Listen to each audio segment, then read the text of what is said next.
Waziri Mkuu, mimi kwa jina la Justin Samdala Shayo ni afisa afya mstaafu. Mimi ni majira mwaka 78 nikawa nakata kitu kinachoitwa NPF mpaka 83. 83 nikakatwa NPF. Nilipo staafu ilipita 16 nikalipwa NPF. NPF mpaka leo sijaipata.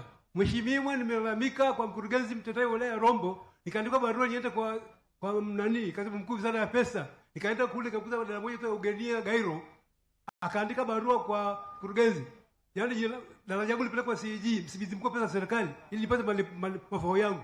Mheshimiwa, sikupata. Baada ya hapa mheshimiwa, kukawa na kikao cha wananchi wote wilaya ya Rombo kule kata ya Ukaragosamanga. Mheshimiwa Mkenda alikuwepo kuhusu kero za wananchi, nikamueleza kero zangu. Akaniambia naomba dokumenti zangu nikafanyie kazi. Mpaka leo mheshimiwa, ni miaka 3 sijapata ufumbuzi. Mheshimiwa. Rasi uko wapi? Rasi uko wapi? Hebu sogea hapo, unalifahamu hili jambo? Wewe si kila siku unaenda Dodoma na wewe ni afisa masuhuli. Unawasiliana na katibu mkuu wa fedha. Hili jambo la mzee kwa nini mnamwacha afuatilie mwenyewe?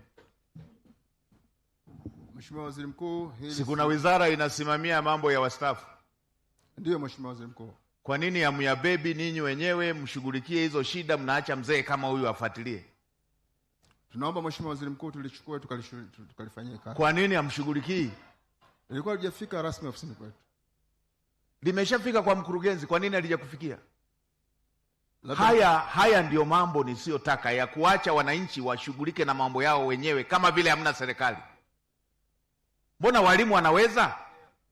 Leo hii kwenye elimu ikitokea mwanafunzi anaelekea kufanya mtihani ikakosekana form gani zilikuwa inaitwa nini zile TCM9 sio nini ikikosekana, mwanafunzi haendi taifa kufuatilia.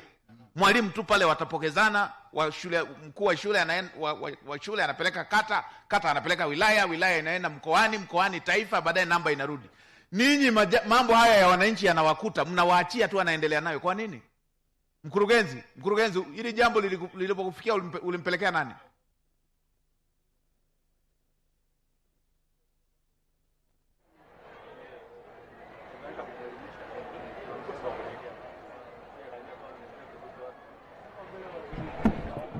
Mheshimiwa Waziri Mkuu, kweli jambo hilo lilinifikia, lakini tuliwasiliana na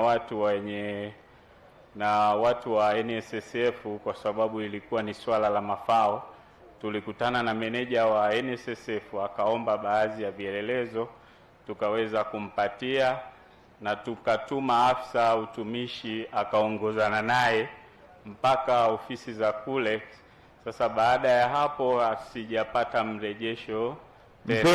Mpeni Rasi, wewe ni afisa masuhuli, ongea na katibu mkuu, ongea na makatibu wakuu wenzako wale wanaohusika. Na mkishapata hayo mkishakamilisha hilo jambo, mwarifu mzee kwamba limeisha. Tumepokea Mheshimiwa Waziri Mkuu. Ndio. Mzee watu wazima walishatumikia nchi yetu, wasihangaike. Na huyu ni mfano tu. Mtu yeyote ambaye ana jambo la aina hii likishafika serikalini, nataka ninyi watumishi wa umma ndio mfuatilie. Sasa kiinua mgongo ama nini mafao mengine atamalizia kwenye nauli kwa ajili ya kutufuata maofisini huko.